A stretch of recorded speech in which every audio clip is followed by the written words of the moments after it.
Bienvenue à tous, voici l'émission de Philippe Conrad, passé présent. Bonjour Philippe, quel est le menu aujourd'hui? Alors, notre programme, notre sommaire d'aujourd'hui, j'évoquerai dans un premier temps l'histoire du mandat britannique en Irak, car on verra que tout cela nous renvoie à une actualité tout à fait brûlante. Ensuite, Marie-Thérèse, je crois, nous parlera d'un épisode assez épique du débarquement de Normandie. Et puis, nous avons enfin le plaisir d'accueillir parmi nous Monsieur Alain Bournazel, bien connu pour ses travaux consacrés à Jeanne d'Arc, et qui a publié il y a peu un ouvrage intitulé « Les rois maudits d'Angleterre ». Nous verrons avec lui ce qu'il met derrière ce titre. Alors tout d'abord, l'Irak, le mandat britannique en Irak. Pourquoi évoquer cette question? L'actualité commande. On sait dans quelle situation assez catastrophique se trouve ce malheureux pays. Nous essaierons de revenir en arrière, un siècle en arrière à peu près, pour comprendre dans quelles conditions s'est créé d'abord l'Irak. Ça nous permettra peut-être de comprendre aussi pourquoi il est en train de se défaire, cet État.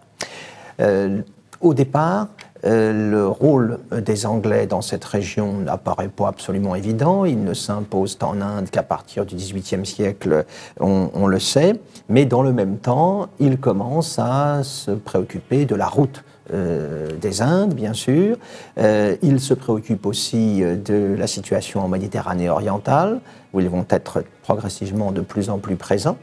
Ils étaient présents à Gibraltar dès 1704. On va les voir ensuite, au fil du temps, s'installer notamment à Malte, se substituer dans une large mesure à la France, à Constantinople, auprès du sultan durant cette période. Dès le XVIIIe, ils ont un consulat à Bassora, au fond du golfe Persique, 1764, puis un résident permanent à Bagdad dès 1798. Ils sont donc présents en Mésopotamie. On voit bien que, observant la carte du monde, la région en question, située sur la route des Indes, revêt pour eux une importance à l'évidence stratégique. Cela va se confirmer au XIXe siècle, quand ils vont conclure un certain nombre d'accords avec les petites principautés musulmanes de ce que l'on appelait à l'époque la côte des pirates, qui sont devenues aujourd'hui les principautés de Bahreïn, d'Oman, on disait plutôt Mascate à l'époque. Et cette politique, cet intérêt pour cette région, il est d'autant plus vif que les Anglais se méfient beaucoup de la montée en puissance d'une Russie, de la grande puissance continentale, qui cherche à accéder aux mers chaudes.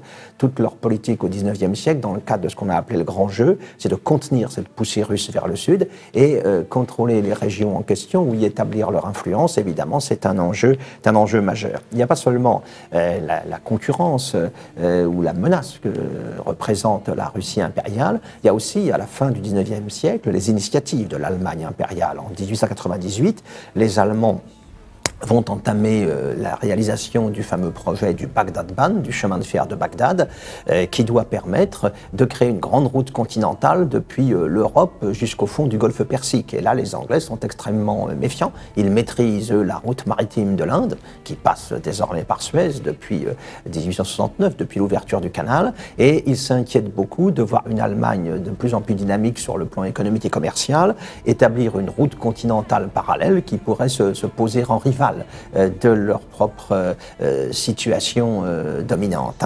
C'est dans cet esprit qu'en 1899, avec le cheikh Mubarak al-Sabah du Koweït, ils vont conclure un accord de protectorat qui sera confirmé ensuite par le sultan ottoman lui-même en 1913. Le sultan ottoman qui, à cette époque, reconnaît aussi le protectorat anglais sur Mascate, sur le Qatar, sur Bahreïn, donc sur le golfe Persique, qui constitue une zone évidemment extrêmement sensible dans la perspective du contrôle de la route des Indes. En fait, on le voit, pendant tout le XIXe siècle, les Anglais, par touches successives, ont mis en place leur position dominante dans cette région parce qu'ils sont convaincus, comme toutes les grandes puissances à l'époque, que l'Empire ottoman n'en a plus pour longtemps, qu'il va disparaître. On connaît la fameuse expression « l'homme malade de l'Europe » et ils veulent être là au moment, justement, où la longue agonie de l'homme malade va se terminer, au moment où il va disparaître.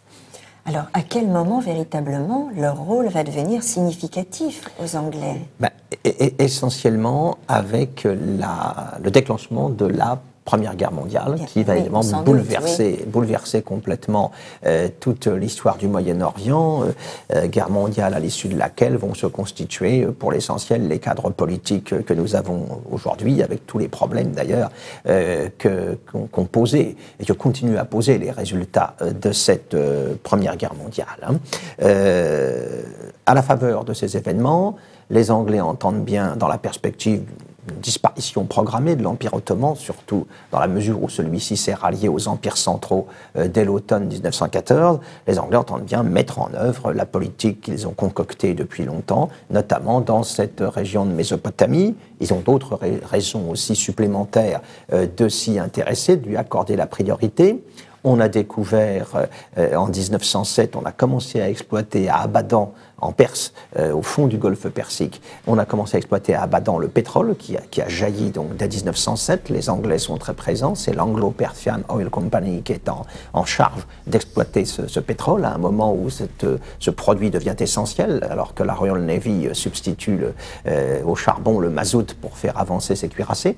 Et puis on sait aussi qu'il y a du pétrole au nord de l'actuel Irak, dans la région de Mossoul, donc il y a là un enjeu tout à fait essentiel dans cette région, dont le contrôle apparaît également à Londres nécessaire pour assurer la sécurité du sacro-saint canal de Suez. Alors comment les choses vont se passer? On connaît les grandes étapes de cette affaire-là. Les Anglais vont jouer la révolte arabe contre l'Empire ottoman durant cette Première Guerre mondiale. Ils vont jouer la carte du shérif Hussein du Hedjaz, qui contrôlait les lieux saints, contre le pouvoir ottoman. Janvier 1916, il y a des accords et des correspondances entre les responsables britanniques du Caire et le shérif Hussein pour promettre la création à l'issue de la guerre d'un grand royaume arabe qui rassemblerait la péninsule arabique, mais aussi la Syrie, la Palestine, la Mésopotamie dans un même ensemble. C'est l'appât pour entraîner en quelque sorte les Arabes dans la guerre contre le Turc aux côtés de l'Empire britannique. On connaît l'histoire de cette guerre, notamment à travers l'épopée, bien sûr, de Laurence d'Arabie. Mais les Anglais ont fait là une première promesse, ils ont pris un premier engagement. Ça ne les gêne pas du tout, quelques mois plus tard, en avril 1916, de conclure avec la France, dans le cadre des fameux accords Sykes-Picot, un plan de partage du croissant fertile, à l'Angleterre, la Palestine et la Mésopotamie, à la France, ce qui deviendra le Liban, la Syrie, plus le vilayet de Mossoul au nord de l'Irak. Avril 1916, c'est un peu contradictoire avec les engagements pris vis-à-vis des Arabes, mais là il s'agit d'accords secrets. Les Anglais vont encore compliquer les choses, on le sait, en novembre 1917, avec la fameuse déclaration Balfour, quand ils vont promettre la création d'un foyer national juif en Palestine aux responsables du Congrès juif mondial. Voilà la mise en place d'éléments particulièrement explosifs et qui n'ont pas fini ensuite d'avoir les conséquences redoutables que l'on sait. Alors une fois cela posé, on va arriver à la fin de la guerre, et là, les grands perdants, évidemment, seront les Arabes. La conférence de San Remo en 1920 confirme ce qui avait été décidé dans les accords Sykes-Picot.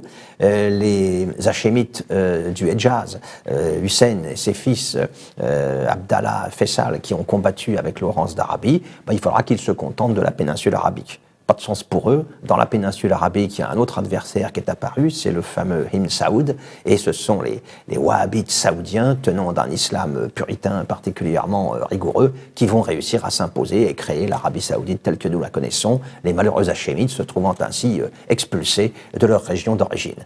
Alors, les Anglais, bon prince, vont leur fournir une sorte de compensation, de consolation, lors de la conférence coloniale du Caire, qui est tenue en mars 1921, que Churchill appellera, non sans humour, la conférence des 40 voleurs.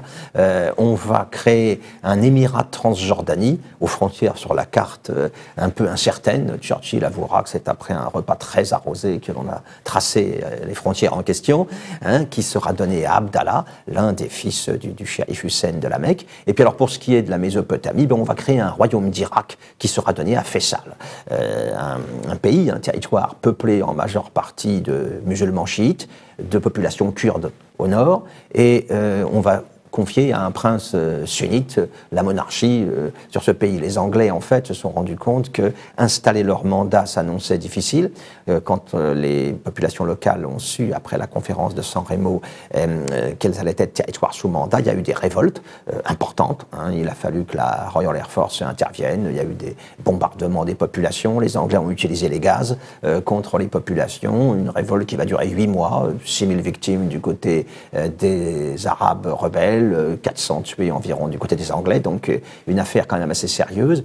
Et le fait de créer un royaume d'Irak, c'est censé donner une sorte de justification ou de légitimité au système que les Anglais sont en train de mettre en place. C'est comme ça que naît leur royaume d'Irak, donc en 1921. Le malheureux Faisal, il avait essayé, prenant au sérieux les promesses initiales de l'Angleterre, de créer une grande Syrie dont la capitale était installée à Damas, mais il avait été chassé par les forces françaises dès l'été 1920.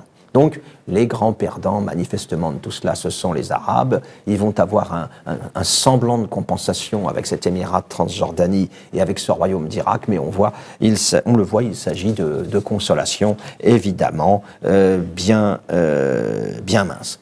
Les Anglais, en effet, ont conduit la guerre en 1914 dans ces régions, puisqu'ils étaient en lutte contre l'Empire ottoman, avec des succès d'ailleurs inégaux. Ils ont débarqué au fond du golfe Persique et sont emparés de Bassora dès la fin de 1914, mais au début ça a plutôt mal commencé.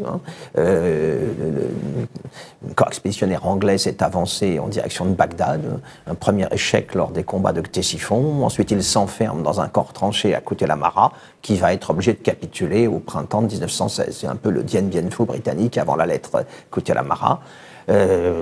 C'est l'époque, je le rappelle aussi, où les Franco-Anglais sont tenus en échec aux Dardanelles. Ce front d'Orient, du Proche-Orient en général, il n'est pas aussi facile à gérer qu'on avait pu le penser à Londres durant cette guerre. Les Turcs opposent quand même une très forte résistance. Cela dit, les Anglais mettront les moyens nécessaires et puis en 1917, ils s'empareront de Bagdad et la même année de Jérusalem, et ensuite ils pourront, avec l'armée du général Allenby, l'emporter sur les Turcs en 1918 et s'emparer de Damas. Mais la mise en place des mandats qui suit, ça pose quand même pas mal de problèmes. Les Français auront les leurs en Syrie avec la révolte druze. Les Anglais auront, pendant les années qui suivent, de manière récurrente, toute une série de révoltes qu'ils vont devoir briser chez les Kurdes, chez les chiites notamment.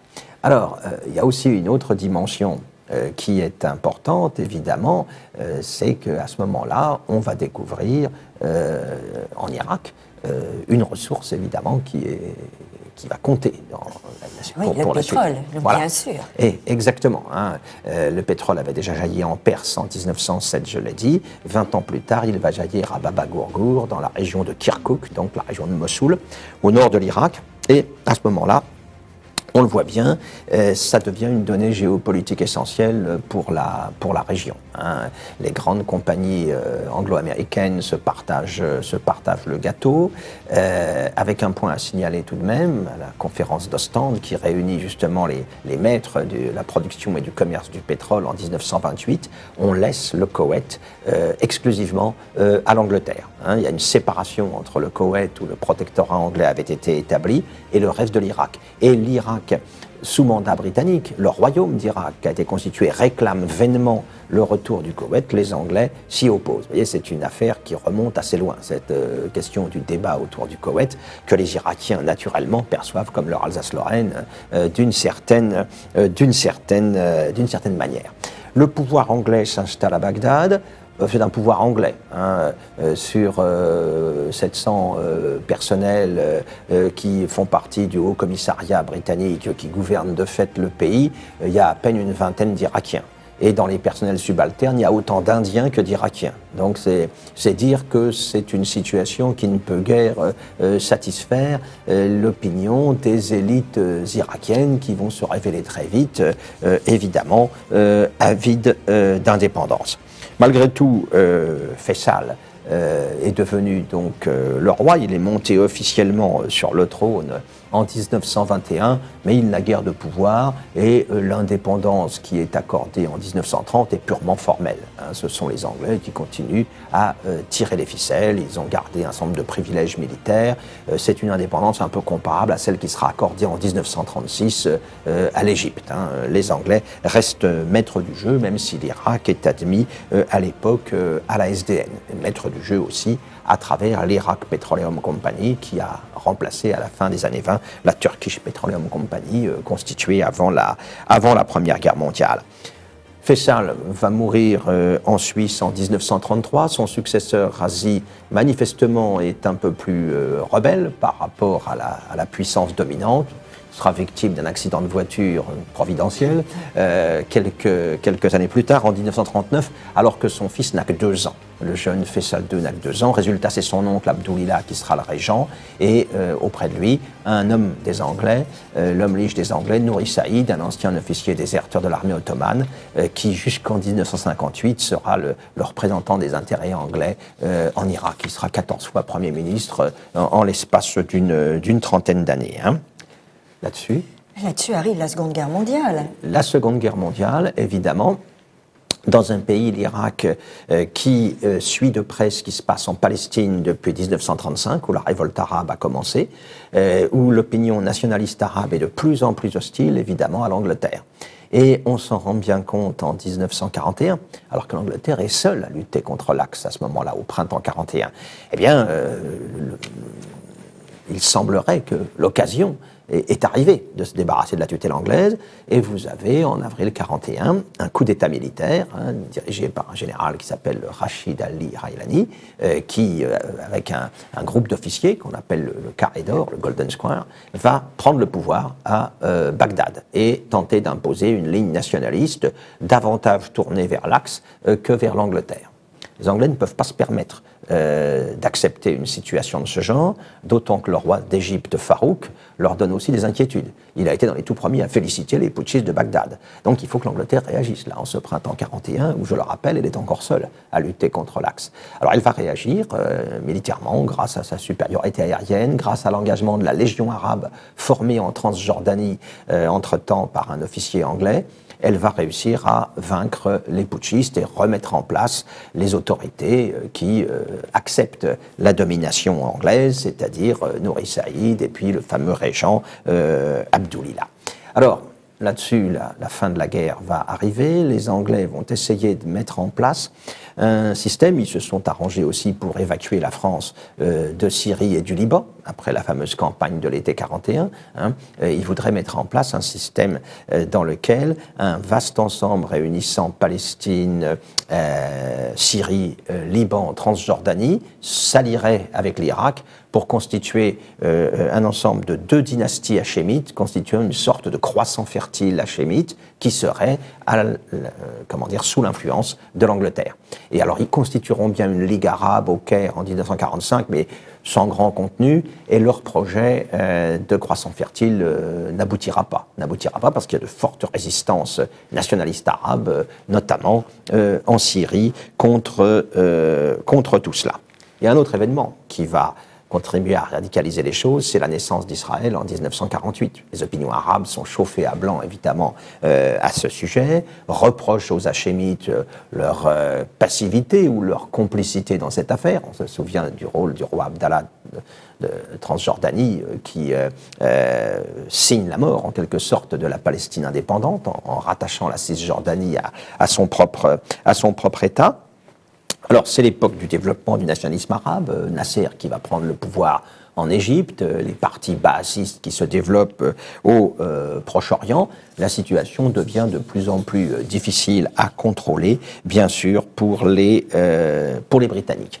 Les choses vont se précipiter. Après avant la crise de Suez, il y a le ralliement de l'Irak au pacte de Bagdad, avec la Turquie, l'Iran, le Pakistan, l'Angleterre. C'est très mal vu par l'opinion arabe, car nous sommes dans le contexte de la guerre froide, et l'opinion arabe se veut anti-impérialiste, anti-occidentale.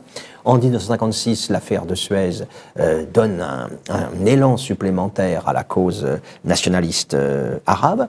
Et en 1958, quand les Marines américains interviennent à Beyrouth et les parachutistes anglais à Amman pour sauver la monarchie jordanienne menacée, eh bien, le pouvoir irakien veut envoyer l'armée irakienne à Amman pour soutenir justement la monarchie hachémite du jeune roi Hussein. Or, à ce moment-là, l'armée irakienne va refuser de s'engager dans ce sens et elle va déclencher un coup d'État. Le 14 juillet 1958, c'est le coup d'État du général Qassem, un coup d'État violent. Le roi Faisal II, Nouri Saïd, le régent Abdiloula sont tués, l'ambassade d'Angleterre est incendiée.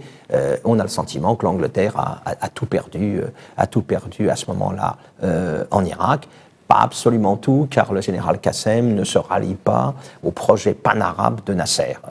Donc la division du monde arabe demeure, mais au cours des années suivantes, on verra le parti Baas arriver au pouvoir en 1968, on verra la nationalisation de l'Iraq Petroleum Company en 1972. On peut penser qu'à ce moment-là, eh bien, l'Irak est devenu véritablement indépendant, et pendant une dizaine d'années, eh bien, il va faire figure un petit peu de pays modèle pour le Proche-Orient. Il a de l'eau, il a du pétrole, il va connaître un développement rapide, des classes moyennes vont se constituer, etc.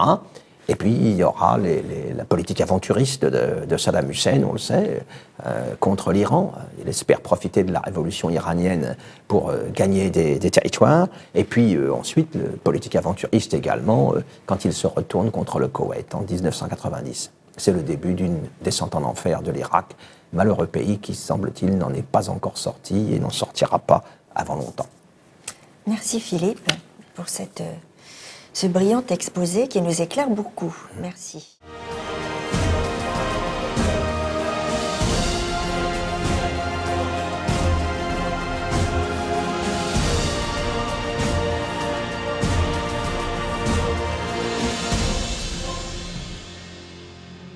Alors je crois, Marie-Thérèse, que vous allez maintenant nous raconter un épisode assez extraordinaire du débarquement de Normandie. Voilà, nous sommes donc en juin 1944 et nous pourrions intituler cette chronique le joueur de cornemuse le plus célèbre de tous les temps, me semble-t-il.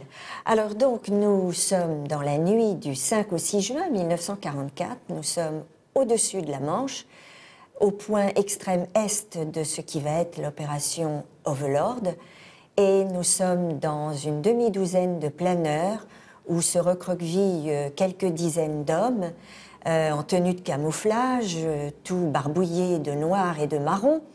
Ils ont à leur tête le major Howard et ils s'apprêtent à sauter sur les deux ponts qui relient l'un camp à la Manche et l'autre qui se trouve sur l'Orne.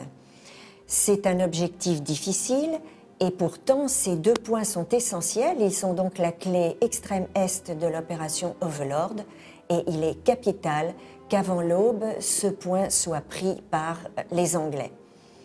Les parachutistes donc sautent de leur planeur après que ceux-ci, bien sûr, aient quitté leur bombardier et ils arrivent le plus discrètement possible dans des sortes de marécages qui sont évidemment à cet endroit-là. Seuls 3 planeurs vont arriver sur leur objectif, l'objectif du pont de Bénouville, donc le pont sur le canal. Le major Howard, heureusement, est parmi ceux-là. Ils vont assez rapidement prendre les choses en main. Les Allemands sont bien sûr totalement surpris. Ils se défendent comme ils peuvent, mais finalement perdent la bataille. Certains même s'enfuiront à toutes jambes. Et donc les Anglais vont commencer à installer là un campement tout à fait fragile. Il faut aussi désamorcer toutes les bombes qui sont sous ce pont.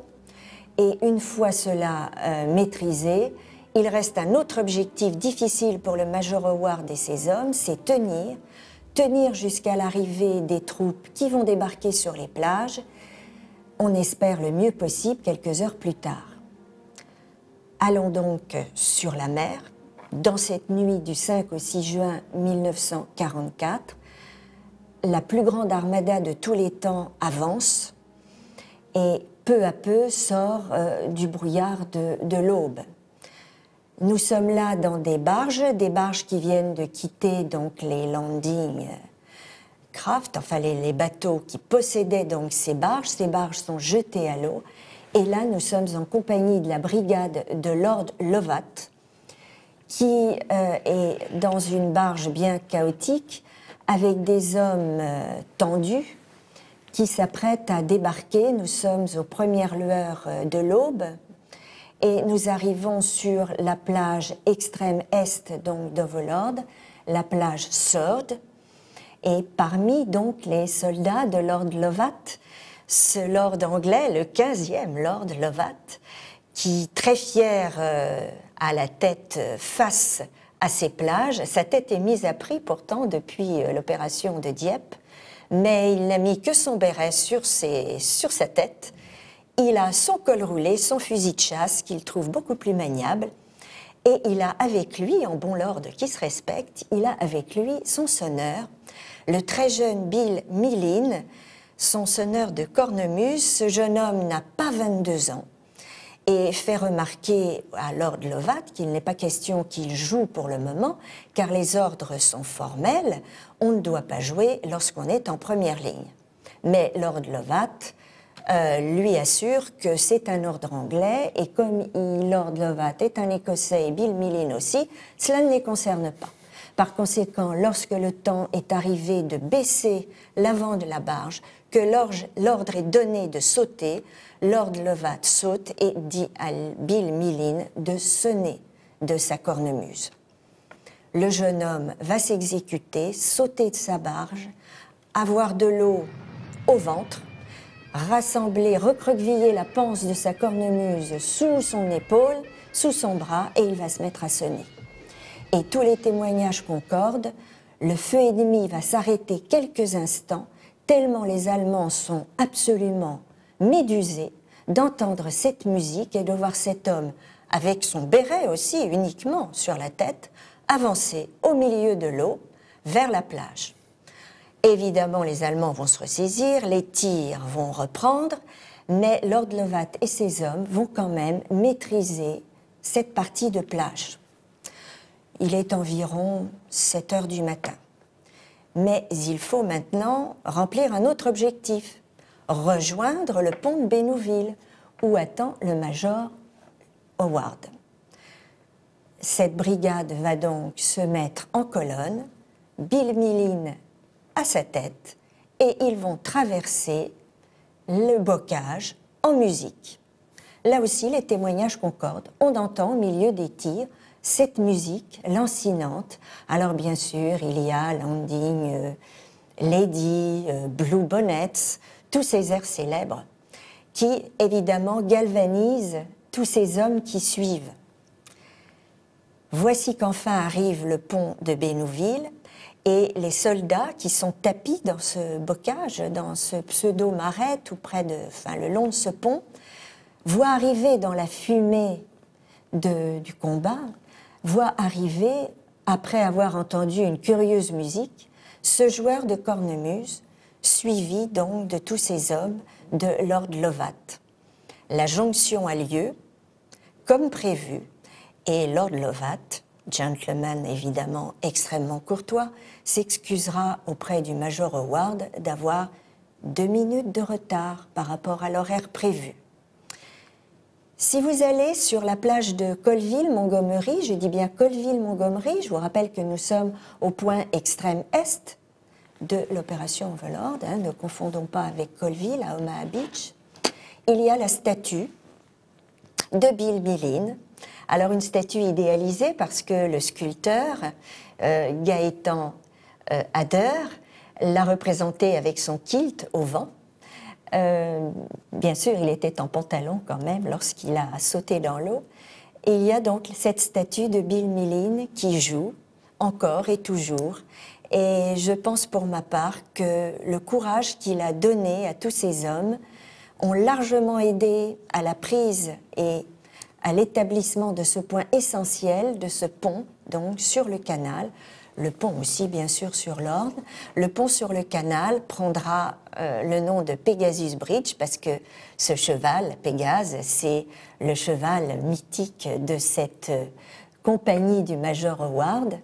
Et tout le monde dira par la suite que c'est un épisode essentiel pour la réussite de l'opération Overlord. Donc, une pensée à Bill Millin qui a terminé ses jours il y a quelques années en Angleterre et qui est venu souvent au lieu où il avait sauté hardiment et joué de la cornemuse, même dans la mer. Voilà Philippe, et voilà.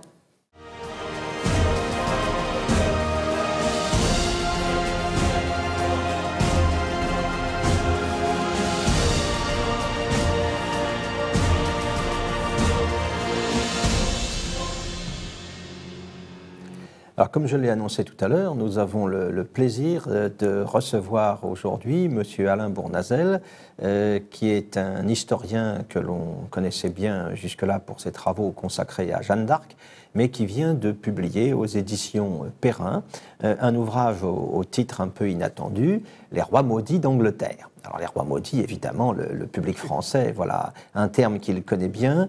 On sait le succès extraordinaire rencontré par le cycle romanesque de romans historiques rédigé il y a maintenant presque une cinquantaine d'années par Maurice Druon. On sait quelles ont été les exploitations filmées, télévisées de ces rois maudits, qui ont eu en tout cas le mérite de faire découvrir aux Français la France du début du XIVe siècle à travers l'histoire de Philippe le Bel, le roi de fer, et de sa descendance, Louis X le Hutin, Charles IV le Bel, Philippe V le Long en amont.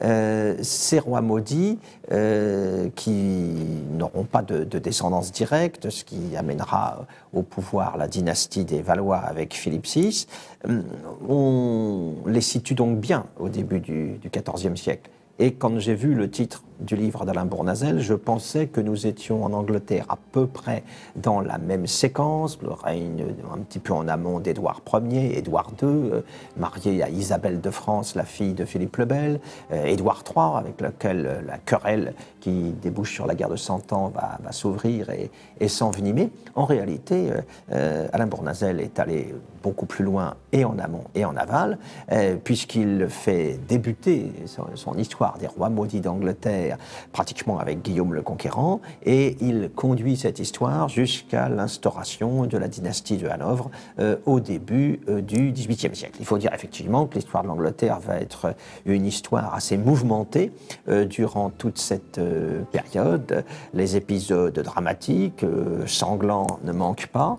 Des personnages hauts en couleur, on pense évidemment à Henri VIII, des haines inexpiables, des règlements de compte. Il y a un petit peu l'embarras du choix quand on se penche sur toute cette période. Alors il y a une première séquence, nous ne pouvons pas évidemment aborder tout cela de manière exhaustive. Il y a une première séquence, M. Bournazel, que je retiendrai, c'est celle qui voit se mettre en place les rivalités qui opposent les enfants d'Henri II Plantagenet, d'abord à leur père et puis ensuite entre eux.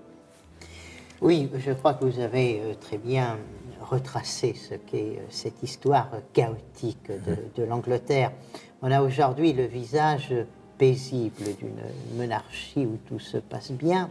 En réalité, l'histoire des rois d'Angleterre a été beaucoup plus mouvementée que l'histoire de France. Parce que on peut considérer que ça s'est mal passé depuis pratiquement l'héritage de Guillaume le Conquérant jusqu'à l'avènement de la dynastie des Hanovre avec Georges Ier, qui avait cette caractéristique d'ailleurs, c'est qu'il ne parlait pas anglais. C'est le comble. Mais d'ailleurs, ce qui a facilité les choses, car le pouvoir a totalement basculé auprès du Premier ministre, et la monarchie anglaise est devenue ce que nous la connaissons aujourd'hui, c'est-à-dire un symbole, une représentation, mais la totalité du pouvoir a basculé au Premier ministre. Alors, en fait, dans cette histoire des rois maudits, j'ai repris évidemment le titre de Maurice Druon, voulant écrire un livre sur l'Angleterre, j'ai constaté que finalement, l'histoire d'Angleterre était beaucoup plus chaotique que l'histoire de France. C'est cette constatation qui m'a amené à reprendre ce terme des rois maudits d'Angleterre, car pratiquement, jusqu'à l'avènement de la dynastie des Hanovre, ça se passe mal. Alors, ça se passe mal, pourquoi ? Parce que les rois d'Angleterre, qui en fait sont d'origine française, ce sont des rois français, non pas des rois anglais, ce sont des rois français, ne peuvent pas renoncer à un certain nombre de possessions qu'ils ont dans le royaume de France. Et ce qu'ils veulent, c'est que ces territoires qu'ils ont, à commencer d'ailleurs par tout simplement la Normandie, qui est quand même pas tout à fait rien. C'était une province particulièrement importante. Alors, ce qu'ils veulent, c'est rattacher au royaume d'Angleterre les possessions qu'ils ont à titre personnel dans le royaume de France.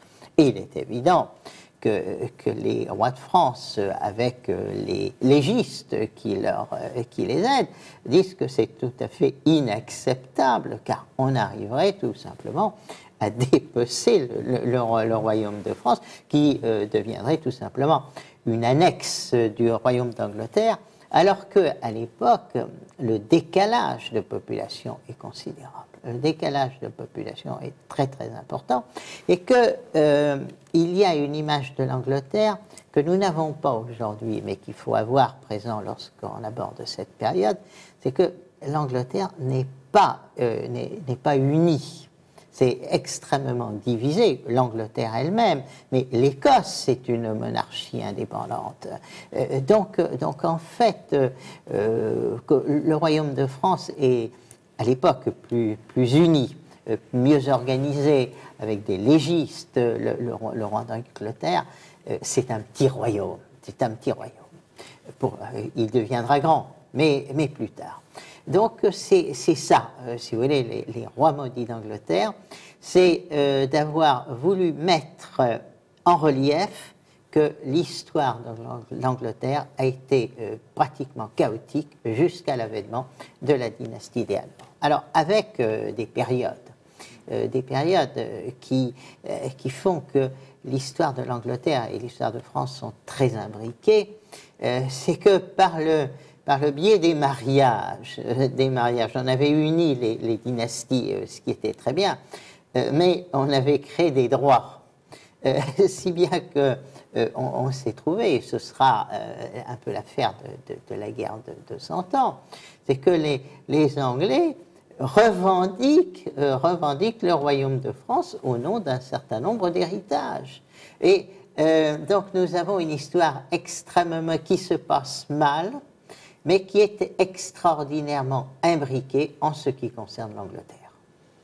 Et alors, pour ce qui concerne les luttes entre Henri Plantagenet et puis ses fils, et puis les luttes qui opposent Richard Cœur de Lion et Jean Santerre, voilà un élément qui a été popularisé évidemment par le roman historique à travers Walter Scott, bien sûr, mais ça représente un épisode important de l'histoire anglaise, cette affaire-là. Très, très, très important.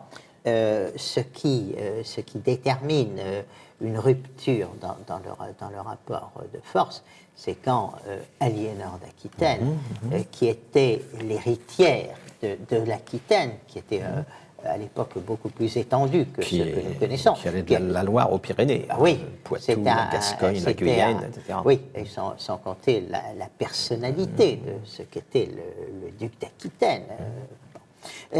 Lorsque, du fait que le mariage entre le roi de France et Aliénor d'Aquitaine s'est mal passé, on a essayé de les réconcilier, ils sont allés ensemble à la croisade, mais enfin, bref, ça s'est mal passé. À partir de ce moment-là, celui qui récupère la mise, c'est le roi d'Angleterre qui épouse Aliénor.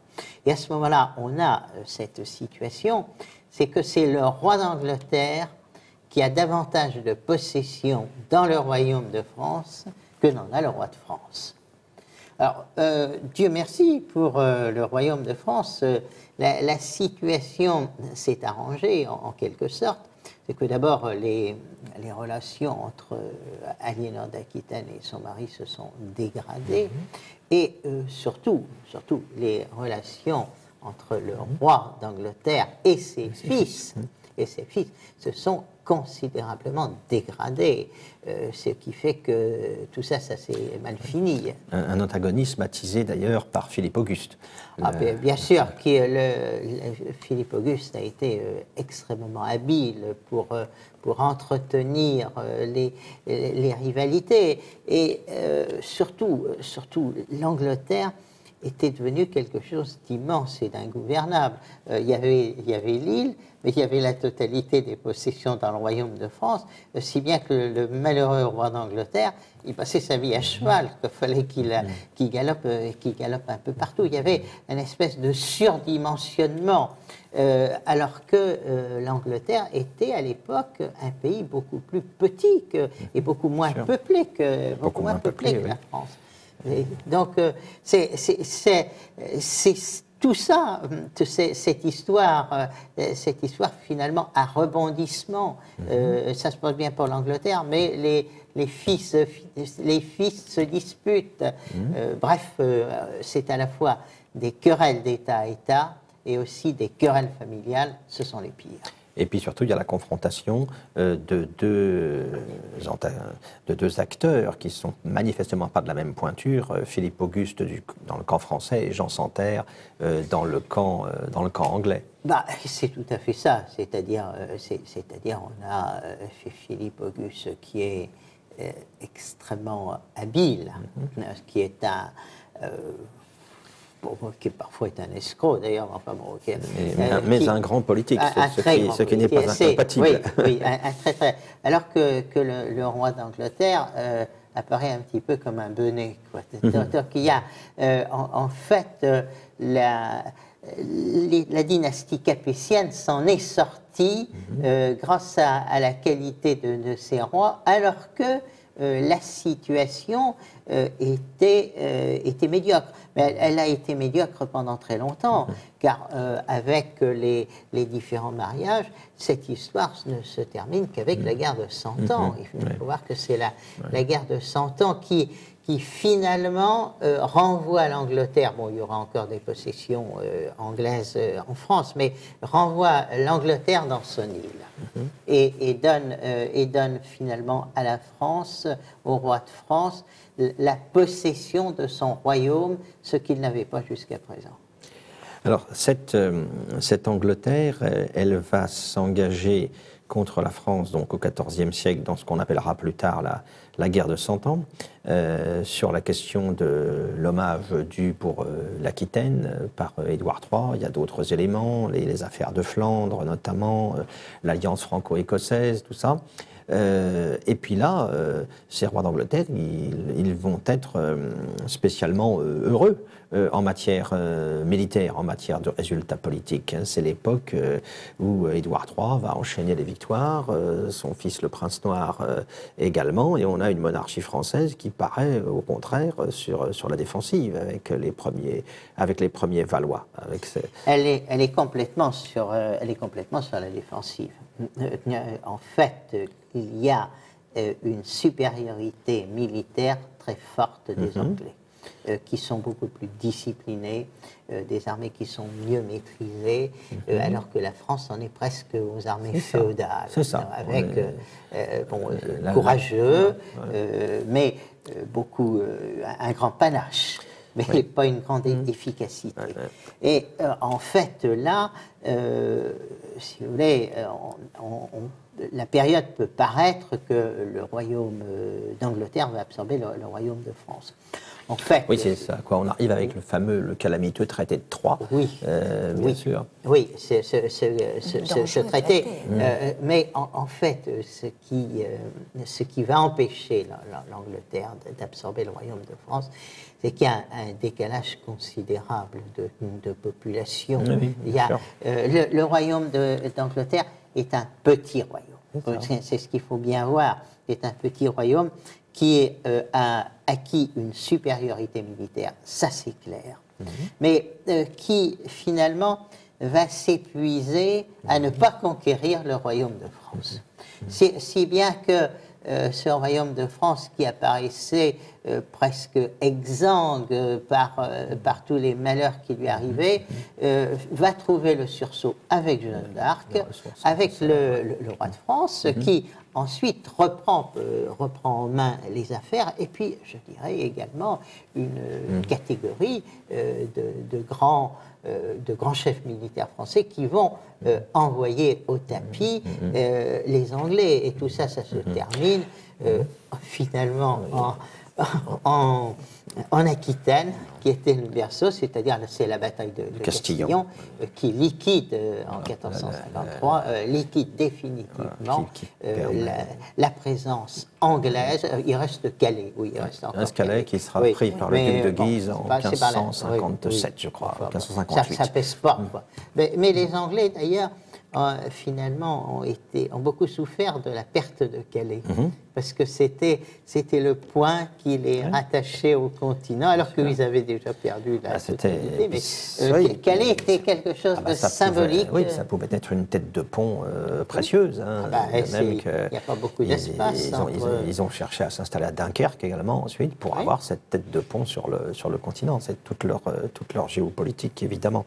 Alors, vous avez évoqué tout à l'heure, c'est intéressant peut-être de le préciser, le décalage entre les deux pays, notamment démographique. Et effectivement, au début du XIVe siècle, il y a 20 millions de Français, il y a 3,5 millions d'Anglais, je crois que c'est à peu près ça. Oui, et puis l'Écosse n'est pas rattachée à l'Angleterre à l'époque. Bien sûr, bien sûr. Et que des pays comme le pays de Galles ont quand même un contrôle très incertain de ces régions. Alors, ce que vous avez dit aussi sur la question militaire, c'est vrai que les Anglais vont inventer quelque part un art de la guerre nouveau au XIVe siècle avec la place donnée aux archers, une infanterie d'archers très disciplinée qui va faire les dégâts que l'on sait à Crécy, à Poitiers, même avec des effectifs réduits face à une chevalerie s'engageant de manière traditionnelle, désordonnée, ça va être très efficace. On verra encore le cas à Azincourt en 1415 où le désastre est complet. Mais en revanche, à la fin de la guerre de 100 ans, là ce sont les Français, notamment avec l'usage de l'artillerie, qui vont renverser en quelque sorte la tendance, et c'est ainsi que le malheureux Talbot, qui commande les forces anglaises à Castillon, va connaître la défaite que l'on sait. C'est d'ailleurs le coup de génie du roi de France qui a développé l'artillerie avec le concours des frères Bureau, oui, bien sûr. Ce qui fait qu'à Castillon, c'est inversé. C'est-à-dire que là, c'est plus la technique anglaise qui domine le champ de bataille, c'est la technique française avec les canons. Alors que c'est les Anglais qui avaient occupé s'étaient servis des canons à Crécy et qui avaient eu le résultat que l'on sait. À Castillon, tout est renversé. C'est-à-dire la technique de l'artillerie est mieux maîtrisée par les Français que par les Anglais. Donc en fait, c'est toujours l'affaire, lorsqu'on regarde les questions militaires, c'est de bien voir quels sont les rapports de force. Car il peut y avoir un petit pays qui, à un moment donné, paraît dominer un pays important. Mais en réalité, sur le long terme, c'est le pays qui a le plus de ressources, je dirais le plus d'hommes, et à partir de là, le plus d'intelligence qui finit par l'emporter, parce que, évidemment, c'est l'intelligence militaire, en l'occurrence, qui permet de maîtriser les situations qui sont des situations de guerre. Je crois que c'est toujours utile de rappeler effectivement le poids qui a été celui de la supériorité démographique de la France au cours de son histoire, au moins jusqu'à l'époque de la Révolution industrielle, jusqu'au XIXe siècle. C'est un élément clé pour comprendre le rôle exceptionnel que ce pays a joué dans l'histoire de l'Europe.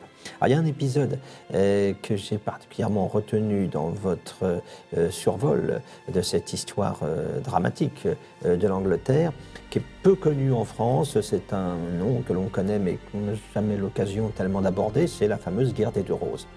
Oui. Alors, est-ce que vous pourriez évoquer pour nos téléspectateurs cette guerre des deux roses? Ben, en fait, c'est une affaire très simple. C'est une guerre civile anglaise. C'est une guerre civile entre deux éléments. Donc, en réalité, l'Angleterre se trouve, parce que la France a connu la situation de guerre civile, mais les Anglais se retrouvent dans une situation de guerre civile, la guerre des Roses, qui, se passant sur un territoire plus petit que ce que peut être le royaume de France, a été très dur. A été très dur. Alors, ce royaume d'Angleterre, petit, je l'ai dit, éprouvé par une guerre, c'est une guerre civile. C'est une guerre civile qui fait que pratiquement, le royaume est à terre, quoi. Après, il se remontera par la suite. Mais pratiquement, avec la guerre des Roses, les Anglais vont renoncer à avoir des possessions dans le royaume de France. En réalité, ils savent que la puissance démographique et la puissance militaire des Français est telle qu'ils ne peuvent pas dominer le royaume de France. En revanche, ce qu'ils feront avant les autres, c'est précisément de rechercher à l'extérieur des territoires, et ce qui explique que dans la conquête coloniale, ils vont réussir de la façon extraordinaire que l'on connaît d'ailleurs. C'est ça, c'est à l'issue de la guerre des deux roses qu'Henri VII Tudor va mettre en place en réalité ce qui va devenir la puissance navale anglaise. Oui. On peut considérer que c'est à ce moment-là que les Anglais prennent parfaitement conscience des contraintes de leur géopolitique insulaire, mais aussi des avantages qu'ils peuvent en tirer. Si l'Angleterre tient la mer, elle est hors de portée pour d'autres puissances du continent. On le verra avec l'invincible Armada en 1588 notamment. Si vous voulez, sur cette affaire, en fait, lorsque Richard Cœur de Lion finalement est mort d'une façon... Chez nous, dans le Limousin, devant le château de Chalus. C'était la fin. La fin de l'Angleterre médiévale. Car tout le monde reconnaît à Richard Cœur de Lion que c'était un guerrier remarquable qui s'est bien illustré partout et qui va finalement se faire tuer d'un coup d'arbalète pour aller essayer de prendre une place complètement minable. À partir de ce moment-là, ça indique que l'Angleterre n'a plus rien à faire dans le royaume de France. Plus un guerrier qu'un politique face à son adversaire Philippe Auguste. Et alors ce que l'on peut rappeler aussi, là ça nous ramène un petit peu en arrière, c'est qu'au XIIIe siècle, Saint-Louis, vainqueur des Anglais, les batailles de Taillebourg, de Saintes, etc., va, lors de la conclusion du traité de Paris, laisser à l'Angleterre son domaine aquitain, son domaine de Guyenne, ce qui va être l'une des origines, l'une des causes de la guerre de 100 ans. C'est la grande erreur de Saint-Louis. Voilà, la victoire obtenue. Saint-Louis a été généreux, mais en réalité, on devenait de plus en plus national. Donc, c'est les maires. La nation, elle n'est pas née en 1789, elle est née par une maturation d'un peuple qui reconnaît son unité. Et donc, Saint-Louis, qui a voulu être généreux et faire qu'il y ait un équilibre, parce que l'Angleterre est beaucoup perdue. Il a tenu à ce que l'Angleterre ait des possessions dans le royaume de France. En réalité, on serait obligé de dire que c'est une sottise. C'est une sottise parce que, à ce moment-là, c'était une cause de conflit. D'ailleurs, c'est pour ça que ça n'a pas tenu. Et alors, il y a un autre épisode intéressant que vous évoquez, ce sont les relations conflictuelles complexes entre trois femmes, à savoir Marie Tudor, Marie Stuart et Élisabeth. Oui. Un autre grand moment là, de l'histoire anglaise. Un très grand moment, puisqu'on est sur le règne des femmes, qui est impitoyable, qui sont impitoyables entre elles. Et est-ce que Marie Tudor mérite vraiment son surnom de Bloody Mary, de Marie la sanglante? Est-ce que cette réputation qui lui a été faite vous paraît légitime et justifiée? Disons que sanglante elle le fut, mais pas plus que d'autres. En fait, Marie Tudor représente le catholicisme. Et lorsqu'elle arrive au pouvoir, les protestants sont plutôt maltraités, quoi. Et tout va basculer ensuite avec Élisabeth, qui va donner à l'Angleterre la physionomie que nous lui connaissons, c'est-à-dire que l'Église anglaise, qui finalement, sur le point des rites, est assez proche du catholicisme, va être en rupture totale avec Rome. Et nous avons cette Église d'Angleterre et cette espèce de paradoxe, quoique c'est le souverain anglais qui est le patron de l'Église d'Angleterre.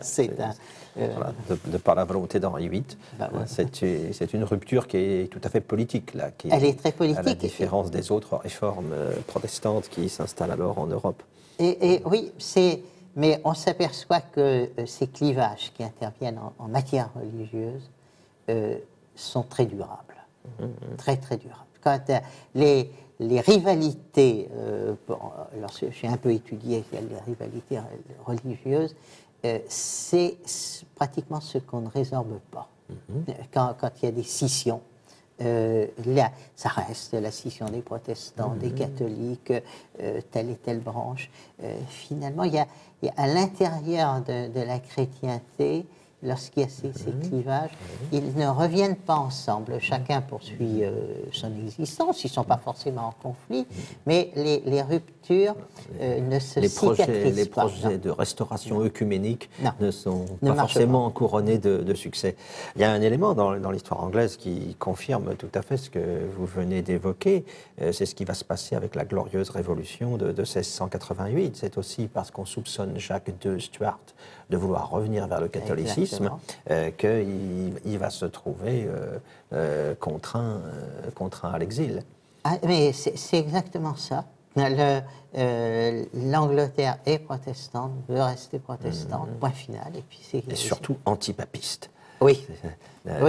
La manifestation d'une volonté d'autonomie qui lui est tout à fait propre, puisque vous l'avez bien dit, sur le plan doctrinal, sur le plan du fond, les divergences entre la tradition anglicane et la tradition catholique sont relativement mineures. Oui, mais on voit d'ailleurs que, en ce qui concerne l'Angleterre, parce que là, au moment des guerres de religion en France, les Anglais étaient venus en aide aux protestants. Et finalement, Henri IV, qui avait bien perçu que la France était à majorité catholique et qu'elle ne pourrait pas devenir protestant, finalement, c'est rallié à la cause catholique. Alors, il avait eu cette parole concernant la reine Élisabeth en disant Élisabeth est protestante comme moi je suis catholique. Voilà. Ce qui en disait long en ce qui concerne ce roi de France qui cherchait surtout à établir la solidité de son trône. Le protestantisme d'Élisabeth relève davantage d'une forme d'affirmation nationale plutôt que d'une adhésion religieuse. Tout à fait. Manifestement. Tout à fait. C'est en fait une religion d'État. C'est ça, oui. C'est une religion d'État. Effectivement. Et alors, cette Angleterre, alors, au XVIIe siècle, elle va connaître des situations extrêmement troubles, extrêmement compliquées, avec la Révolution anglaise que l'on sait, qui se termine mal pour Charles Ier, décapité, un siècle et demi à peu près avant Louis XVI. Cette révolution anglaise, celle qui la suivra en 1688, qui contribuera à l'instauration du régime parlementaire qui va se renforcer, vous avez expliqué comment au XVIIIe siècle, c'est important dans l'histoire de l'Europe parce qu'il y a un échec pour les Stuarts d'instauration d'un pouvoir fort, un pouvoir absolu si l'on veut, comparable à ce qui va se passer sur le continent à peu près à la même époque. L'Angleterre aurait pu s'orienter dans cette voie, mais la tradition déjà parlementaire installée depuis l'époque de la Grande Charte sous Jean Santerre a fait que, au bout du compte, la lutte entre le Parlement et le monarque s'est terminée au profit du Parlement, puis ensuite au-delà d'une monarchie parlementaire qui a ruiné les espoirs de monarchie absolue qu'avaient pu caresser les souverains Stuarts. Absolument, absolument. En fait, l'Angleterre est le premier pays dans lequel la monarchie a gardé un caractère symbolique. C'est un symbole d'unité, la famille royale est appréciée, elle est considérée, mais finalement, tout a basculé au Premier ministre. Et ce qu'on ignore quand même beaucoup, c'est que la monarchie anglaise est une monarchie écossaise. C'est tout simplement parce que il n'y avait pas d'enfants dans la dynastie anglaise qu'on est allé chercher le fils du roi d'Écosse qui a pris la relève, ceci grâce à Élisabeth. Qui est devenu Jacques Ier d'Angleterre après avoir été Jacques VI d'Écosse. Voilà. Merci beaucoup Alain Bournazel. Je rappelle le titre de votre ouvrage, Les rois maudits d'Angleterre, aux éditions Perrin. Merci beaucoup.